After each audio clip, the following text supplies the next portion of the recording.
Bistrica ob Sotli velja za najmanjšo posavsko občino, ki pa vseskozi stremi k izboljšanju bivanjskih razmer za svoje občane in občanke.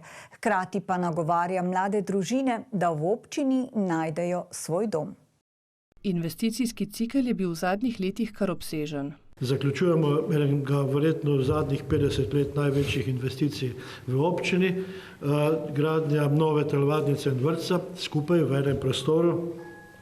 Dobrih 6 milijonov evrov vreden projekt, sofinanciran z Ministrstva za šolstvo in gospodarstvo in bo res ena velika pridobitev za našo občino. Ne samo zato, ker bo sedaj omogočena kakovostnejša rekreacija.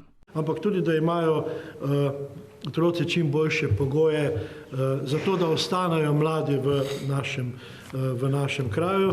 In tudi zaradi tega smo recimo začeli sofinancirati vrtec za tiste starše, ki imajo stanovanjske kredite. S tem bi mogoče malo olajšamo za to, da pridejo sem, da gradijo in da ustvarjajo pri nas. Kljub majhnosti občine je dela na infrastrukturnem področju vedno več kot dovolj. Regionalne ceste, lokalne ceste, regionalne so državne in jih moramo prositi, dajte nam urediti, ker smo pač tudi tukaj enkrat moramo priti na vrsto. Lokalne pa rešujemo vsako leto vsaj 5-6 kilometrov od 100, ki imamo.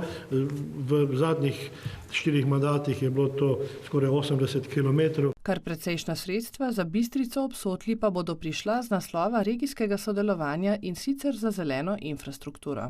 To so sredstva cirka 700 tisoč evrov za občino Bistrica ob Sotli, ki smo jo dobili na podlagi dogovora vseh 6 občin posavskih in seveda tudi tukaj hvala županom, ker smo sicer v znesku precej manjši kot druge občine, vendar pa v deležu na prebivalca pa precej več kot druge občine. Po županovih besedah je to dokaz dobrega sodelovanja in enotnosti med vsemi 6 posavskimi občinami, kar pa je, kot poudarja, tudi nujno.